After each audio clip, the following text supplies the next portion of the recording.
What's up, YouTube? Select Red Duelist back at it again with another card of the week.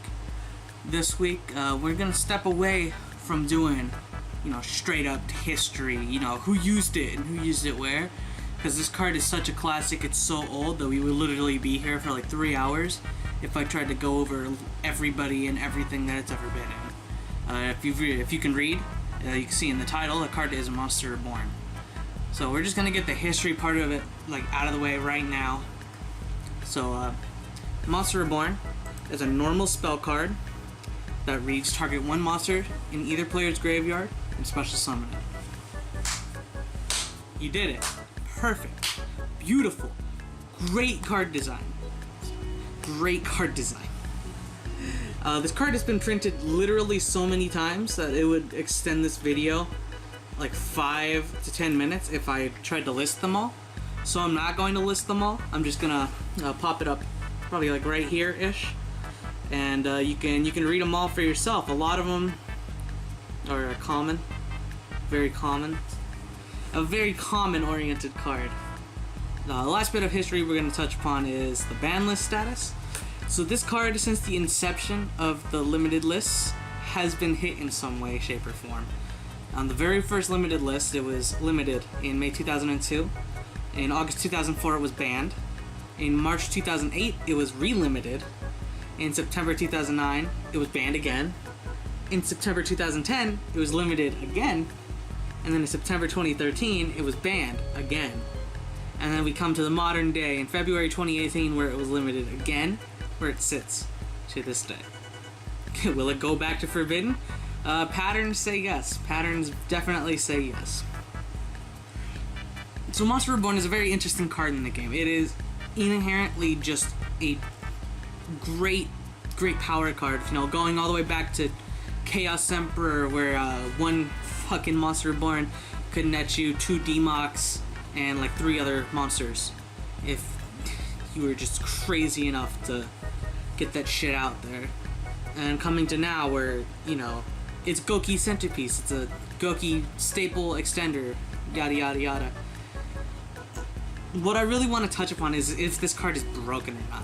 And theoretically, yes, Monster Reborn is very broken, it's very unbalanced, being able to go in either player's graveyard as many times as you can recoup it in a turn. But in the same sense, keeping it limited balances out that power that it could potentially have. Like, if this card was at 3, this game would be 8s. With this card at 1, sometimes the game is 8s. Like, I'm just saying, guys. Just saying. But Monster Reborn hits a very sweet centerpiece to any deck. I feel like it's a lot like Upstart Goblin, where it's like, damn, I need that one last card. I'm at 39 cards. Just throw a Monster Reborn. Alright. It's just a card that you can throw into anything and instantly make your deck more powerful, and you don't lose anything by playing it or not playing it. Like, Goki can do their own shit without needing the Monster Reborn. Granted, they need like 15 other extenders, but it's whatever. Any deck can function without the Monster Reborn. That's what makes it balanced. It's just that the drawing the Monster Reborn can easily make you be in such a better place than you were previously. Like, if I'm gonna keep using Goki as an example. If you open Jump Forward Marauding, level 3 Goki, or any other Goki for that matter, that's level 4 or lower, Monster Reborn, and fuck, who knows, you just win. Like, you just win that game. Unless you get hand trapped to oblivion, you will win that game. Monster Reborn can put you in such a powerful position that you don't even need to use up your hand. You can end with 6 cards in hand. I've done that before. It's very fun, but also very degenerate. But then in the converse, say you're playing something like Klee. I don't know why you'd be playing Klee in 2018, but bear with me here. If you're playing something like Klee, 1, I don't know why you'd be playing Monster Reborn. 2, it doesn't help you. If your hand is Scout, Monolith, fucking Disc, and Towers, and you draw Monster Reborn as well, what is that Monster Reborn gonna do for you? It will not help you. Theoretically, yes, if your pendulums go to grave, you can just Monster Reborn it, bring it back. But the point I'm trying to make, it's just kind of a rambling video. This is a rambling video on Monster Reborn, guys. Should Monster Reborn be banned? Probably. Should it go back to being banned as soon as possible? Probably. But it sees so much play every time it is limited. It just becomes one of those staple cards. Like back with the staple Solemn Brigade, you know, one judgment, 2 warning, 1 warning, 3 strike, whatever. You know, we could do that now. 1 judgment, 1 warning, 3 strike. We could do that. 1 scolding. 1 scolding.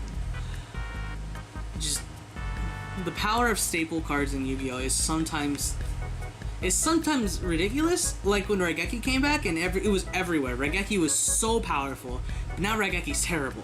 Raigeki is god awful to play.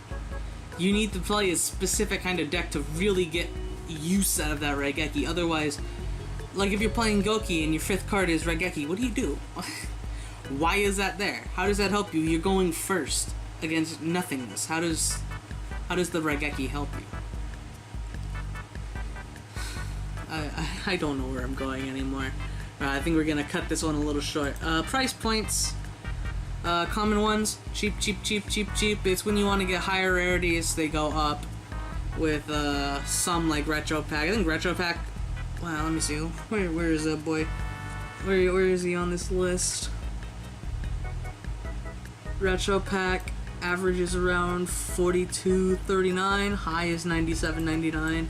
So Retro Pack is, I believe, one of the most expensive besides LOB. Those are probably the 2 most expensive. But Monster Reborn's running cheap. It's been reprinted 2 or 3 times this year already. So, you know, wow, pretty crazy stuff. Anyways, guys, that's going to do it for this week. Like, subscribe, Cypher Duels Forever. Next week, I think we're going to be taking a look at a monster. It's a very good preview. Anyways, guys, take care. Peace.